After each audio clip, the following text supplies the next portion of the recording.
Ladies and gentlemen, welcome back to my YouTube channel. I'm Rishi.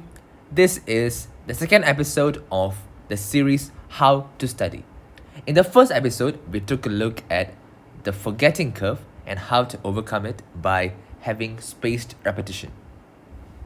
In this video, we are going to take a look at another very powerful technique known as the Feynman's technique. Without any further ado, let's begin. So the Feynman's technique is a very well-known technique introduced by Richard Feynman, who was an American theoretical physicist. He's well known for his works in quantum mechanics and much more. But today I'm going to tell you about one of his most powerful teaching methods, or should I say learning methods. So Feynman's technique is just teaching. You might wonder, what is teaching and learning have to do with this? Okay, never mind. Let me explain it to you. So what Feynman's technique requires us to do is to teach a concept that we learn to a 5-year-old. This might sound a bit ridiculous. For example, if you're studying nuclear physics and you are expected to explain photoelectric effect to a 5-year-old, it's going to be difficult. But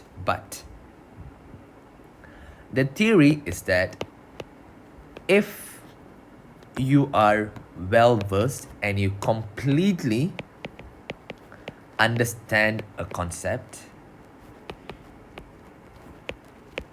by theory, you should be able to explain it to anyone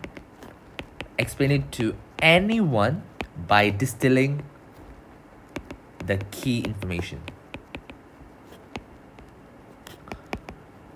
So it is said that if you are able to explain it to a 5-year-old, you have completely mastered the topic at hand.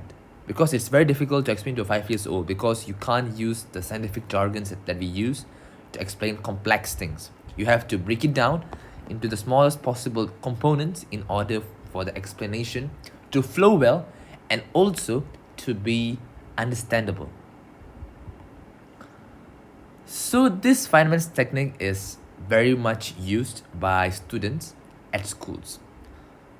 Although not intentional, this happens when our friends teach us or we teach our friends, or vice versa. So what happens is that when you teach your friend, you are not just reciting what is written on the paper or on the subject matter. What you do is you take the information, you understand it, and then you explain it to your friend in the way that they can understand. So this process of reading, or should I say absorbing information, after that understanding it, and then modifying it for explanation, and then the very act of explaining allows a person to be able to master a particular concept.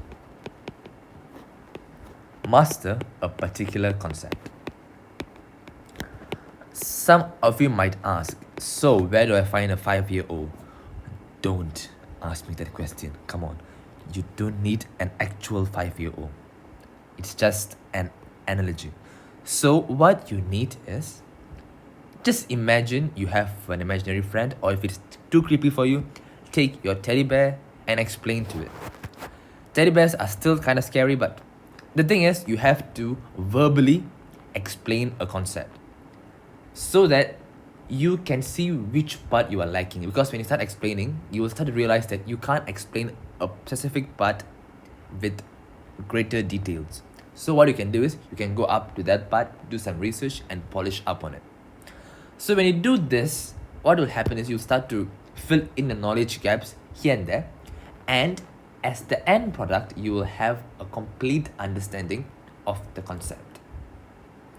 So this method, coupled with the method we saw in the previous video, which is interrupting the forgetting curve by having spaced repetition, Combining these two powerful methods, you'll be able to master any topics and retain the information for a longer period of time.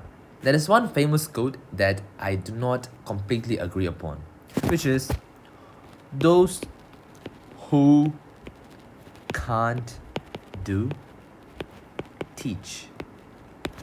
This quote, although it might look profound in the beginning, after much thought, does it actually make sense? To teach, you must be a master at that craft.